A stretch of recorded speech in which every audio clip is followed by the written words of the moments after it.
I'm Shana. I'm a speech and language therapist at the West Loop location. And Natalie can introduce herself. I'm Natalie. I'm also an SLP at the West Loop location. Shana, we really wanted to do this Beyond the Nest today to talk really about meeting your kids where they're at in play, giving you some ideas about how to get into their play, and maybe you kind of giving us a little bit of feedback about what you might be seeing at home and hopefully sharing some ideas. So we really want you to participate. If that's how you feel comfortable, you can do that in the chat or unmuting yourself. We're really happy for you to give us some feedback as we go along, because each child is very different. So it could be very individual to your child. You could have a question that you want to ask us. We're very flexible. As I said, if you want to just unmute yourself and let us know, or you can, I'll monitor the chat as we go along and you can either type that out. So we've put some expectations about what we kind of are thinking about today in our Beyond the Nest, and that was ways to support child-led play at home, some ideas about how to expand your child's play, and then we, as I said previously, we just really want to answer a lot of questions that you might have, or we have some questions at the end that you can think about as well as a take home. Oops, sorry. Okay, so kind of the why behind the play. So at Bluebird, we have focused heavily on play-based therapy, especially for speech therapy. We follow a DIR and floor time play. So it's really engaging and challenging and really prompting language in kind of that natural environment. So they're kind of taking the lead. We're kind of focusing on that intrinsic motivation, and it really just fosters that environment to learn and grow. So there's a lot of evidence-based research and practices that supports how that play is an effective way to learn.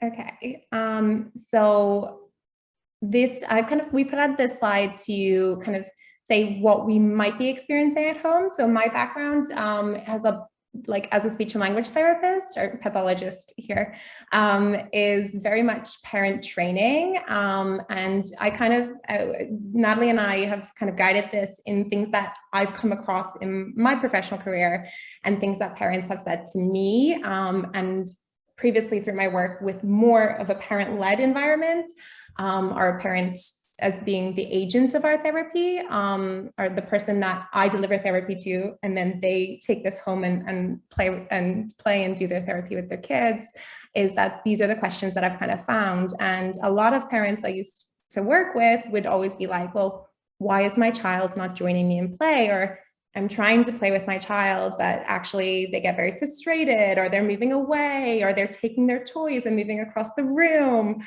or they're kind of like not feeling like they have the ability to get in there and really engage your child in play, or they're happy to play in some environments, but not in others.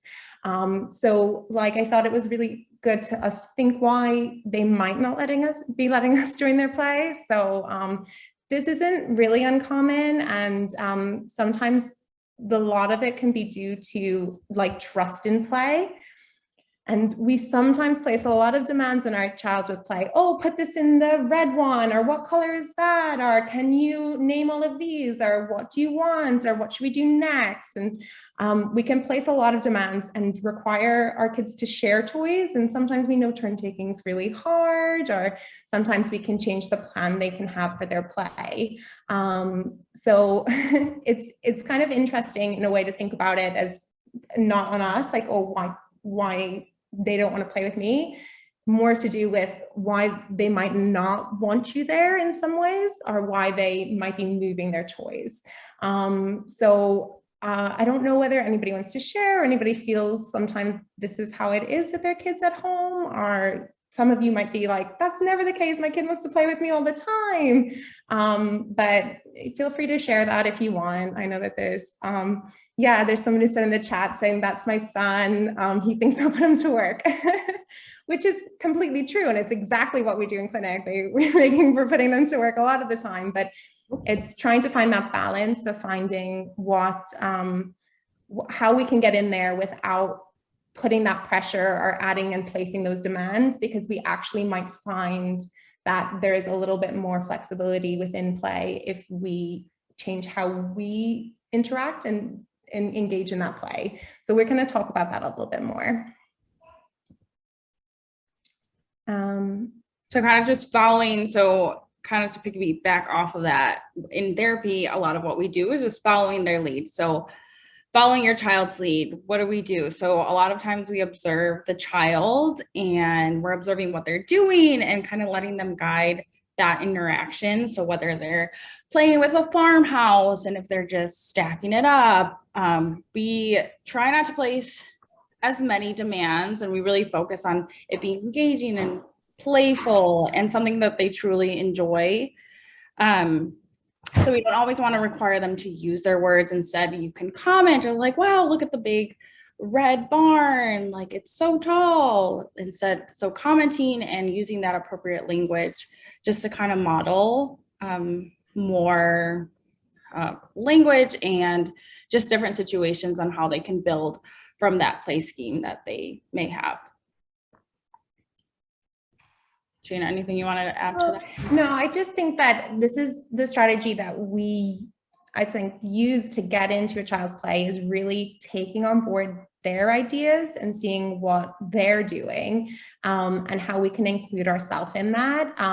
So I think it's really easy to come in and bring a lot of your own ideas and end up changing the play altogether.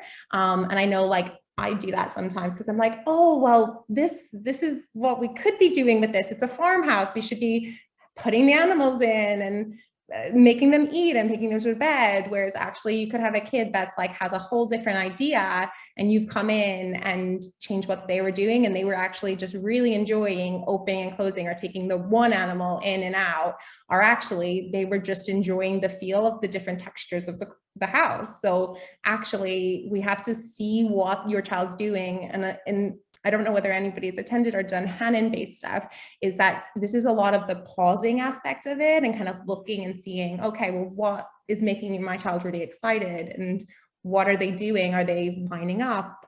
Can I observe my child and see what it is that they're excited about in their own play before I'm joining them and coming in with new ideas? So that's kind of like what I think about planning your child. And I'm sure this is a term that maybe some of you have heard before, or maybe you've kind of come across in like previous therapies or early intervention, is that we're really trying to follow that child's lead. And I definitely know if I am putting something in place over thinking about what that child is wanting to do, then my engagement is a lot less for my therapy sessions. So yeah. But we also talked a little bit about that. We really want to be a fun play partner, and that's most of my job is being a fun play partner. Like that's my aim in what I go to do at work, is like being very engaging and competing against a lot of things like screen times or battery operated toys. Is I want that child to want me in their play, and a lot of following your child's lead is how I feel I get there. But we'll talk a little bit more about what that might look like. So yeah, so this is probably like I feel like one of the first stages of getting into a child's play is actually sometimes just playing alongside your child.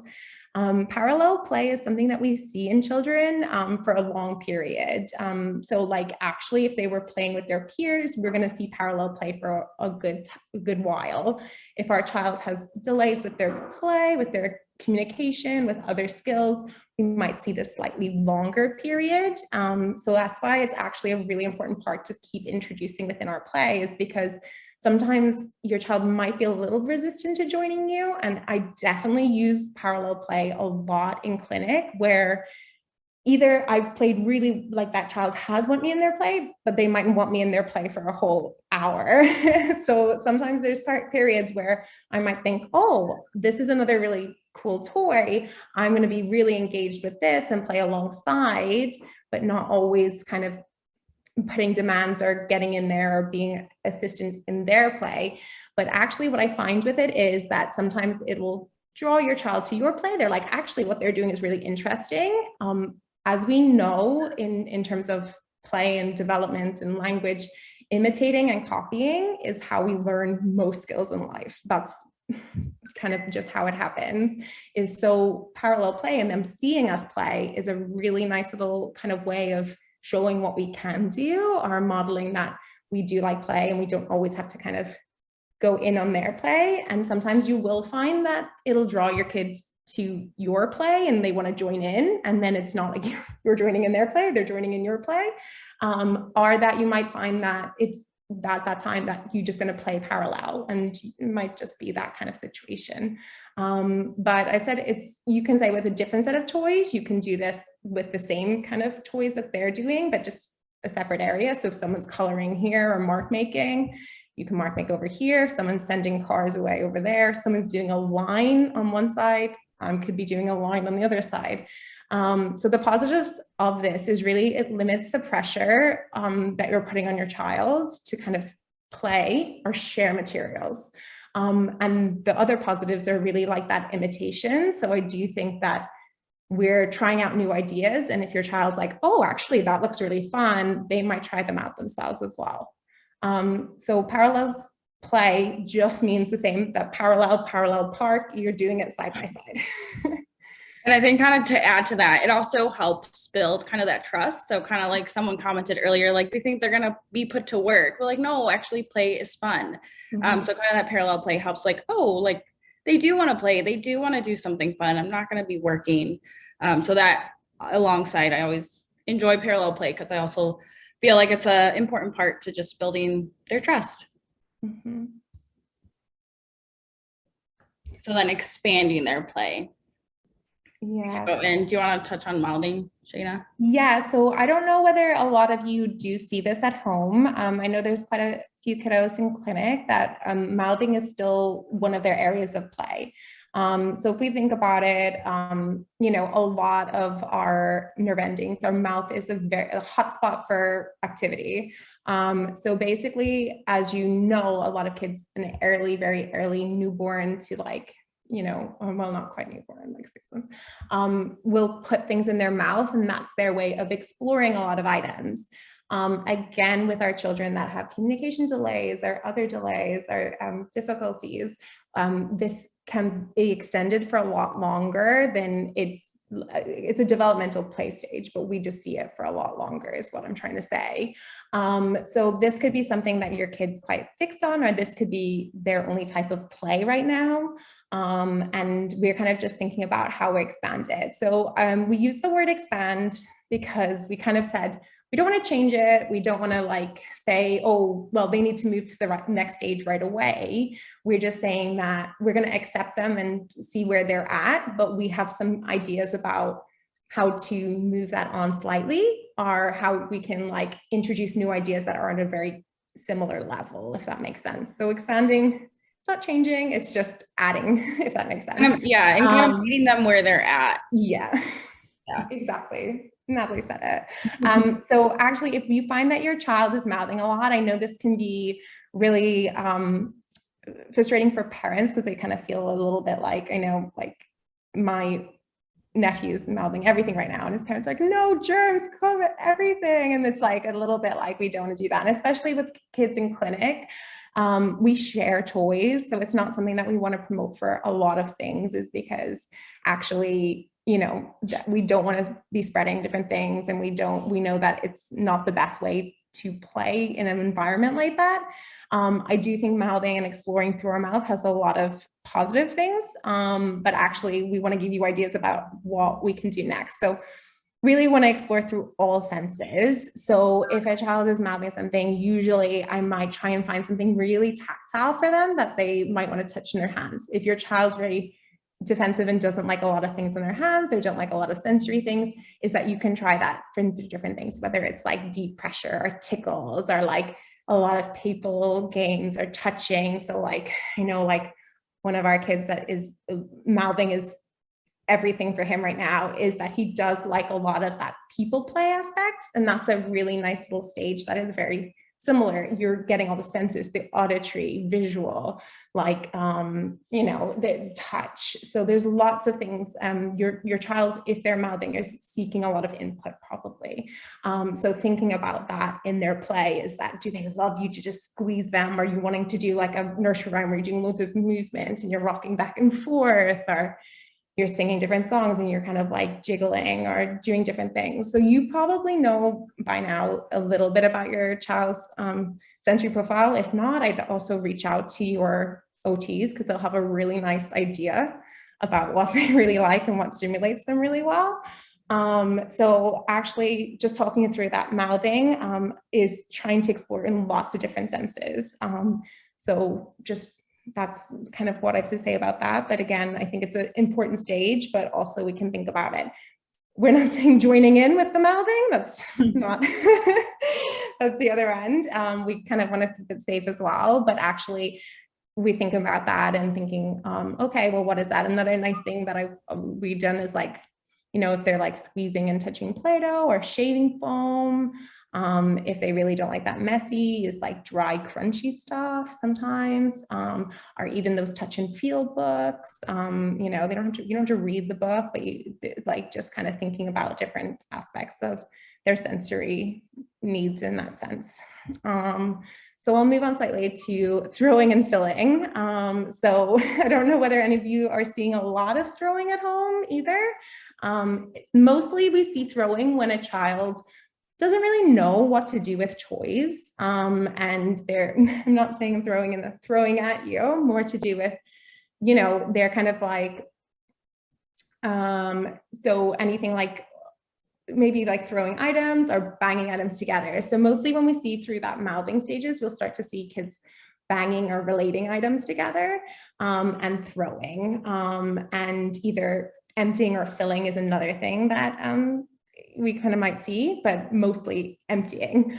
So a nice thing to do with that is I always find if a child's throwing a lot, maybe I'll try and get them to direct it into something specific. So like an empty bin, or, like you can either use, if it's a small like car, you can sometimes use, like the kitchen roll, like little tubes and different things like that, or like wrapping things is like putting them down a ramp, or like posting activities, which Natalie's told me like posting might be a very UK based term.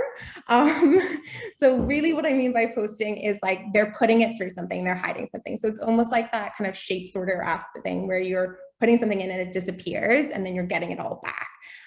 So that's a really nice thing for throwing, is that actually they have somewhere to put something and it goes down, and then you kind of, it's just like a way. I'm nervous about saying posting because now I'm like, I don't think people know what that is. And even today in clinic, I had a kid that was really enjoying lining up markers. And in the end, we started like posting them under a mat. So by I mean posting is like, we're just putting them somewhere else. And his other thing to do with them was just throwing them up. So what I was helping him do was putting them back in the line that he was really happy with. And then like having another idea of like, shooting them across and putting them under a mat. So like posting can be anything. So yeah, they can do that. So, I know with a lot of cars and lining up, which is our next one, is that a lot of times I've got into a child's play in this way is like slightly moving lines. So I think that this is a really sensitive one sometimes because kids can be very particular about some of the lines they create, and we don't want to be messing that up because again, that's not following their lead. That's changing what they want to do. So this is a really one that I think sometimes I take a little bit of time to work out what that child's comfortable with. I know that like this is different for everybody, and I have a few experiences where actually if it is cars, we're lining them up and then seeing something really fun about posting them. A nice way to do this is parallel to your child. Again, as a starting point, is kind of saying, I have my own set of line and I'm going to do this with them. And they can kind of see, okay, maybe I want to do that too.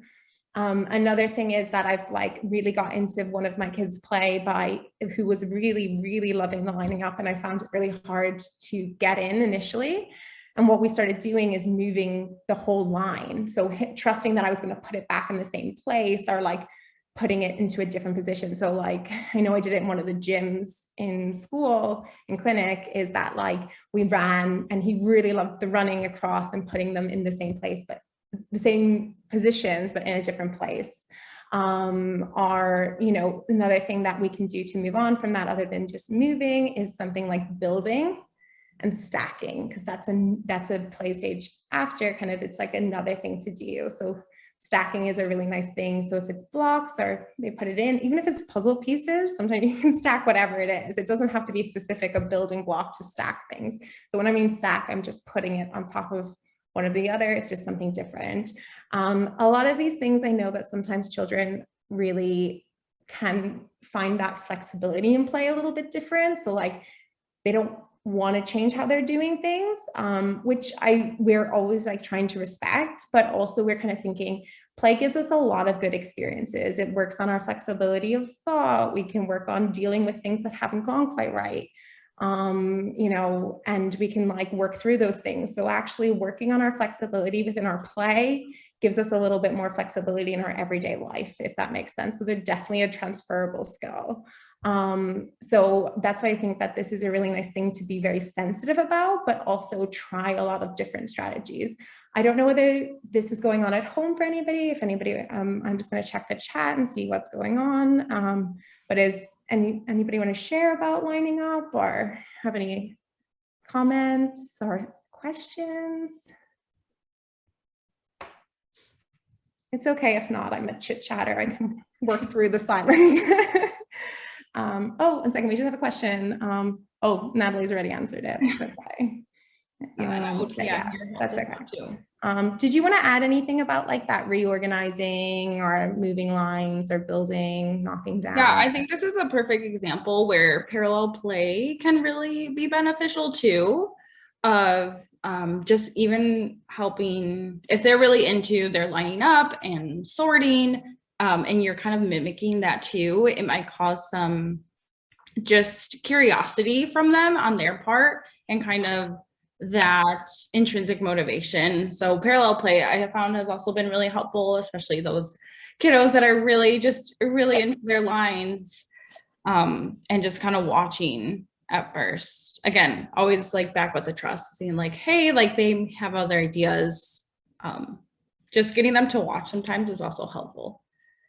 And then kind of the cause and effect toys. Those are awesome. We love those. And I know we keep talking about like different toys, but also there's like things around the house that can be beneficial, even like cause and effect. We love a good old fashioned peekaboo, but there's like pop-up toys going in and out, and just people games, wind up toys, just having the wind up toy go and stop, and shape sorters are things that we really love and enjoy, and the kids are really into them too, and just great opportunities for engagement and joint attention, stuff like that. Do you want to kind of add some more? Yeah, I was going to say another lovely cause and effect that we see a lot in clinic that you might see at home is turning off and on light switches.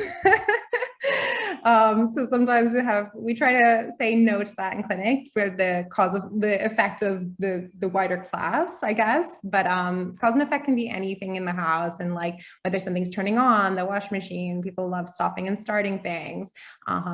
So yeah, so I do think that, as I said, you know, these are all things that, you know, usually what we can see a child doing, there's maybe something that we can think, oh, okay, well, we really want to meet you where you're at, but these are also things that we can progress through. But again, it's following that child's lead of what they're comfortable with and putting these ideas out there, and then seeing if that's going to work or not. And a mom or parent has just said, in a parent or carer, and the thing, it's really hard that, you know, sometimes in your child's doing their play and their solitary play by themselves, it's a really good opportunity to get a lot done in the house, which I completely agree with. I think that, you know, we are not expecting you to get your child come home from school and you're trying to play with them all afternoon. They've had a big day at school, especially at Bluebird. Like, they get a lot of therapy, they're doing a lot of play, they're getting a lot of interaction, they're getting a lot of demands placed on them because we want them to progress. I mean, we're developing their skills.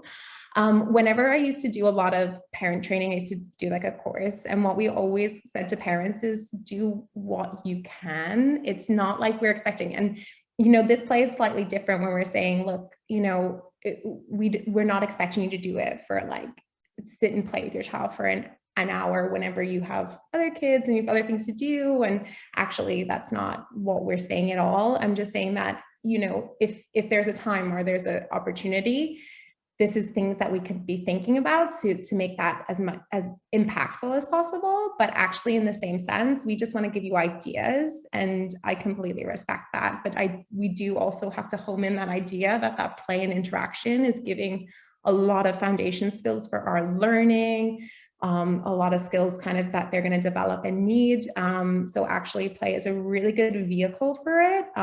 But also things like our routines, getting dressed, getting ready, getting your breakfast. There's lots of ways that you are supporting your child all the time throughout the day. So actually, it could be something that you said, I have 15 minutes, let's give this a go. If not, you have longer, you have less time. It's what you can manage, and we respect that you're parents and you're doing lots and lots already.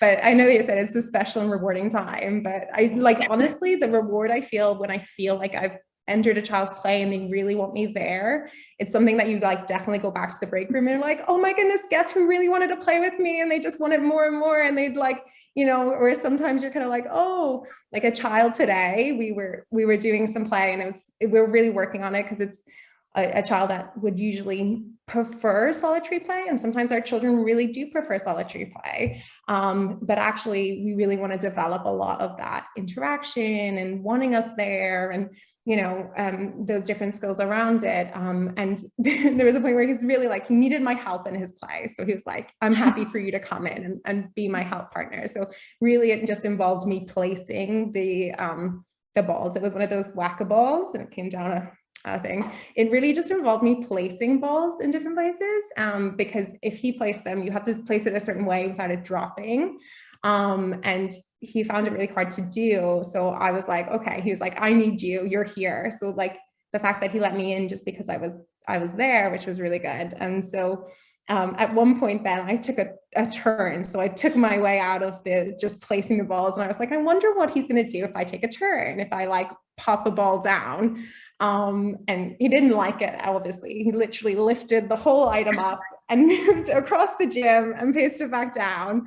And I waited for it was only probably about a minute before he came back to me, because he realized he needed me to place the balls back in. And in the end, that whole session, we worked a lot on his flexibility, accepting I kept getting him to give me the balls in a different order.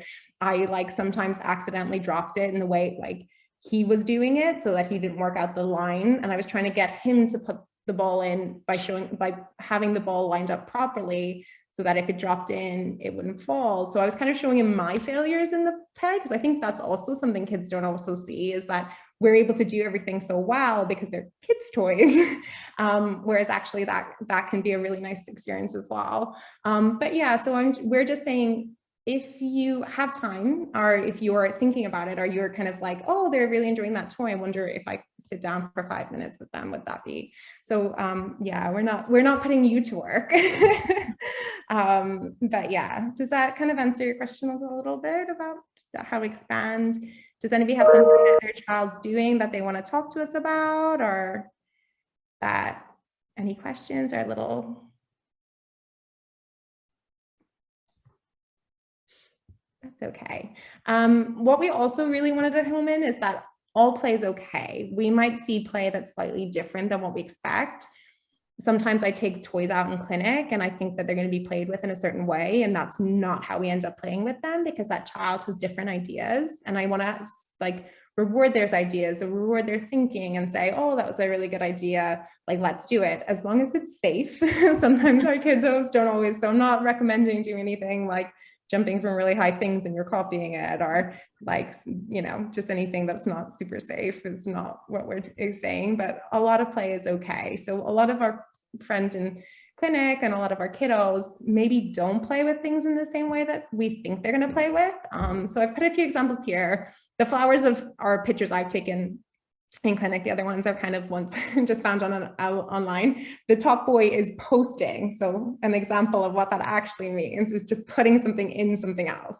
So actually, you know, it can be anything. So this is obviously an Amazon box that someone's put holes into. And it's not like a shape sort, it's not like specific shapes go anywhere. That child's just putting things into it, and that might be really fun. This one is like one of those kind of, like they have a certain amount of holes per things, and they're obviously meant to go in number order, and there's meant to be a certain amount in each stack. This child obviously has felt that they all should go in one stack and make a big tower. Great idea. I really like that. So, you know, I want to go alongside that. It's not the way the toy is intended, but that's fine. And I want to join in with that. I don't want to take it and be like, no, this one goes here. This one goes here. We put 2 here, 3, 4. So actually that's something that, Sorry, Shana. okay. The other one is a really cool new toy that I found in clinic recently, and it's flowers. So in the end, the one at the bottom is a child that just stacked the flowers, but there's like little leaves that you're meant to put each flower in. And he's just stacked those flowers. And what he ended up doing, his own play idea, was having a little car and driving the flowers over, and they all fell down. And he'd be like, oh, the flowers fell down. And, you know, we had a lot of like interaction. It was really good. And we had lots of expansion of his language just because we were going along with his idea, and he was really excited about his idea.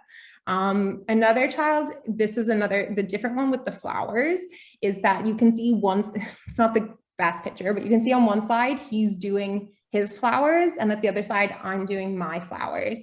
So we almost like work towards each other, because anytime I try to put a flower in his area, he was like, no, and taking it out. So what I kind of did with him was I lined up all the flowers in a certain, like we kind of lined up and put them all upside down, and he actually helped me do that. But then we worked on our flowers separately. But I was doing lots of enjoyment play and putting it in and using lots of like modeling language around it. And for me, I feel like this works a little bit on flexibility. It works a little bit in joint play. We had a new idea within it. And then in the end, he was like, oh, that's how it's done, and started copying what I was doing. So that parallel play has a lot of really nice things. So even if you're not quite in there, I do think your child's still gaining a lot from watching you engage in toys and play. But yeah, so we just really want to say all play is okay. I know that sometimes our kiddos might be playing a little bit differently than what we expect. But we have to also respect their ideas and follow their lead. And we might find more success with getting into their play. And I know that someone said at the really start, they were saying that their son thinks they're going to put them to work if they join in their play. And we have a few questions in our next slide things that we can maybe reflect on and ask ourselves about how we're behaving in the play sort of way, or how we are as a play partner. So kind of to touch on, just even if you're like are doing some of these things at home, which is awesome and we love that, but if you are like running into something that they're playing with and you're just like, I just don't know how to like get them out of it or like expand, like the teams, like we really are more than happy to help and kind of brainstorm some ideas that can be taken home. So feel free to always like reach out to us. I know the days are super busy, but we really are really willing to help and expand their play and help out. So yeah, that's the thing. yeah. I completely agree with what Natalie's just said. Like, you know, you can always shoot us an email, or shoot your own therapist an email. Or as you said, like we mentioned, the sensory thing is that reaching out to your OTs, you know, everybody at Bluebird's there because they really enjoy playing with your kids and working with them. So if there is something at home that you feel like you maybe want a little bit more insight onto, or you just want to be like, oh, actually, I'd really like to be doing this, or he's doing this a lot, but we like, it's the same thing all of the time, and we just want to see what else we can do. Do just troubleshoot with us, because that's also why we're there too. And we might have some insights. We also might not have the best, we don't have all the answers, but a lot of what we do in therapy is a lot of trial and error and seeing what works best, because all of our kids are really different and they don't all respond in the same way to a lot of things. But actually, in terms of play and giving them control over the play and giving them that space to like bring their ideas and not be challenged, and have a lot of like affirmation that what they're doing is fun and cool and like you love it. That's a really rewarding and empowering thing for your child, really. So I think that's really cool. But we've just kind of put in some take-home reflections and questions. These are usually things that we like, you know, we'll kind of ask ourselves. Sometimes I reflect back of this if I don't feel like a play session has gone that well. Is that, okay, what did I do? Was I taking too much control? Was I doing 90% of the talking and actually that kid didn't really like, it was just narrating their play, which is also not kind of, sometimes children love loads of language and surround it, but sometimes our child might just need a few core words that they're working on, whether our child's nonverbal or they're quite verbal or they have a little bit of language, is work out who's doing most of the talking. So whenever I used to do my parent sessions, I used to transcribe. So I used to basically write out what the child said and what the parent said. And I'd always show the parents me like, so this is how much language you used. And this is the language that your child used. Like, is there a big discrepancy between the two? Like, do you feel like you're using a lot more and your child's using this much? So obviously we want to promote language, but also that can be a little bit more like, if you're using that much language, are you commenting? Are you telling? Are you giving lots and lots of things? And that's not really what the child's looking for in play. So that's one question we can reflect on. I used to sometimes get parents to record their play and rewatch it, and they can see a lot of things that they're like, oh, that's really interesting. So that's also another idea. How many questions are you asking? So I know that's another thing. So like, we're going to say, oh, are we testing them or are we playing with them? So like, you know, not everything has to be, I know everything has to be a learning opportunity, but everything doesn't have to be so much like, oh, what are you doing? What color is that? What sound does this make? That's more of a testing environment rather than like a relaxed play environment. And we're talking, there's a place for lots of different questions. We want children to learn questions and be able to answer questions. But all the time in play can feel a little bit like the parent commented at the very start, putting your child to work. And really what we're trying to foster is like a really nice little play relationship that you're having lots of joint attention, lots of fun, lots of back and forth, which is a really good skill for our children to develop. How often are you pausing? Me, I'm just chatting. But yeah, taking a little break and watching what's doing is a really nice way of reflecting and seeing what's happening. So the same way, if I didn't pause and I just moved on to the next thing today, I don't think that child would have just taken the toys back to me, which is a really, like, I personally felt amazing about it. I was like, oh yay, they requested me back in their play. This is so good. Are you sometimes don't give them the opportunity to show you their new ideas if we're kind of always like moving it on. So sometimes having a little pause and having a little think about what's going on, or letting that child, you know, play out what they're going to do, whether they request you back into that play. So sometimes I might be doing something and I'm like handing the balls, and all of a sudden I might stop for a minute, and then that child might be like, what are you doing? Like, give me the balls. But that's a really nice opportunity within play. And it also gives them the chance to say, no, I want you in my play, like keep going sort of way. That also touches on, there was a question in the chat about, you know, a lot of our kiddos like the physical activity. So someone asked how they can expand their vocabulary, and that's kind of a great way. We do a lot of like, well, where hold the ball, and they'll be like, okay, they have to request more. Or if they're running to a base, like ready, set, go. Just kind of commenting their actions is also super helpful and very engaging way. So they can request for like the bat or the baseball, running to the base, and kind of commenting and how like fast they're going.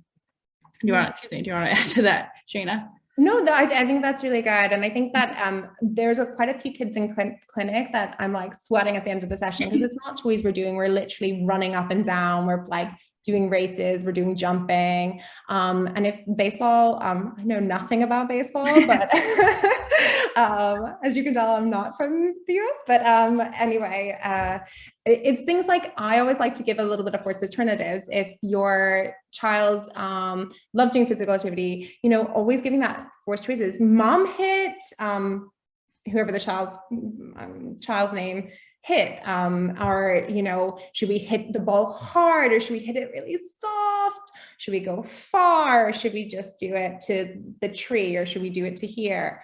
Or like even comments. Like I've been teaching a lot of my kids in clinics to like comment, being like, oh, cool, good hit. Or like, wow. Or like, even if it's like, obviously we don't know all the kids that are here. If they're nonverbal, is like modeling a lot of the actions. So like, oh, great. And like doing like, good job, or like, wow. So there's lots of things. So like, it depends on the vocabulary size. I think that giving a lot of those adjectives within like active play is like really good. So like, usually if I'm on a swing with a child, is that I'm going to ask them, do they want me to swing fast? Or am I going to slow? How long am I going to swing for? Am I going to count to 5? Am I going to count to 10? Is Shana going to swing, or is child's name going to swing? So I'm trying to give them lots. I always call it post alternatives, is that I'm giving them the language, but I want them to tell me something. So they're either going to say mom swing, or mom's turn, or mom push, or like different things like that, is giving a lot of that language. If you're kind of thinking about language beyond what that is like adding a lot of those adjectives in. Are you going to do it fast? Are you going to do it slow? Are you going to hit it far? You're going to hit it to the tree? Where is it going to go? Lots of different things like that is really nice in active play. So yeah, I don't know whether that answered your question or that had some ideas. I think there's a few more things in the chat. Are there any non-traditional items that can help satisfy mouthing when the child isn't interested in chewies? That probably is a better question for an OT rather than us. But as I said, I think in terms of mouth, I know that for me and what I'm trying to do with my kiddos is that I probably would talk to the OT about their sensory profile and kind of think, what do they really like? What are they defensive about, or what they don't like? And kind of thinking about that and trying to have different areas that they might accept touch on or accept something on. But as I said, I'm so sorry that I'm not going to be the expert at answering that question, but I would definitely reach out to your child's OT and just kind of say that this is happening a lot at home. Is there anything that you could recommend that they might enjoy, or that would give them the same sensation without it being so much in the mouth? Does that sound okay? I'm so sorry. Yeah, and then someone said about complimenting and praising what they're doing. My son likes that. We can build so much confidence up in our children's play just by like us being really impressed by them. So yeah, I do think that I love that. And I love like kids commenting on other children or walking past. Like that's a skill that we want to model and develop into. It doesn't always have to be like the core words, or it doesn't have to be always about like requesting or asking or doing those different things. Sometimes you just want your child to say, oh, cool. Oh, wow, that's so cool. Or, it's a really great thing. And I think I love to do it in what I'm doing. And they feel like a sense of accomplishment as well. Yeah, it's really good. But yeah. It's really sweet to see them proud of themselves. Exactly. We love to see it. We want to eventually, I always used to say a lot about our kids' first play friend is us, or like their adults, or their adults that play with them all the time. And they learn how to play with us, and then they transfer that to their peers. So, a lot of the skills that we want to home in and play is just us replacing their peers with a lot more ability to understand what that child wants or needs. So we're not going to cry if they're not going to share with us. We're not going to grab a toy from them because we're a 3.5-year-old or 4-year-old that wants to take something. So actually we have a lot of facilitation skills, and the kids will learn to play through us, and that will transfer a lot into their peers and into their relationships as they grow up. So I think that's a really nice thing, is kind of developing those skills. Sorry, just going to ask another question in the chat. Sorry, I'm trying to read it and I don't have my glasses on, so I'm like going really far up. All the time, what I do when I was little, baseball. Oh, I love that. I love the singing cheers. That's so good. And actually, like we always like for a lot of transitions and a lot of things in school, like I sing like if we have to go potty, my singing voice is awful. I use it all the time in clinic though. And I always develop little songs for little things. And actually, I think that that really does draw a lot of kids in. Is just like, that is really good. I really love that. So, yeah, and then even if you're listening or watching you or doing the song, that's a really positive thing. So yes, I love it. Okay, I don't know if they went through all the questions. I think we did. What are you saying? The pausing, if you guys have any more, yeah, we love to chat and answer. But as I said, the questions that we have on this, the take-home reflections, are just reflections. They're not saying you're doing something wrong because you're using loads of language. Think about it in the first sense, like you've attended, you've come, you're trying to do a lot of this play. And as I said, all play is okay. And what you're doing isn't necessarily not the right thing. We just wanted to give a few ideas in case anybody was stuck on play or felt like their child needed a little bit more kind of like guidance in how they can expand on what they're doing, or some new play ideas, because I know that like some of our kiddos can get a bit fixed on certain things a lot. And I think that, the more variety in how they play is the more that they'll learn, and a lot more things that they'll be kind of picking up. Another thing that we can talk about is like we're not going to talk about because there's is that we tend to like sometimes use a lot of screens or a lot of battery operated toys because our children might sit at them longer, which is like definitely, I'm not saying there's no place for them. And actually, I think there's a beyond the nest about screens. And I feel like that's definitely, we're saying you can't use that type of play. But the more that we expand our play skills, the longer that we can stay at play activities, and the more that we'll want to play, and the less time we might need to spend on other kind of things like that will draw our attention a little bit more, such as screens. So that's why another little positive is about expanding play, and why we want to expand play is because actually we're widening what we're doing, and we're can maybe play for a little bit longer and use less of our technologies.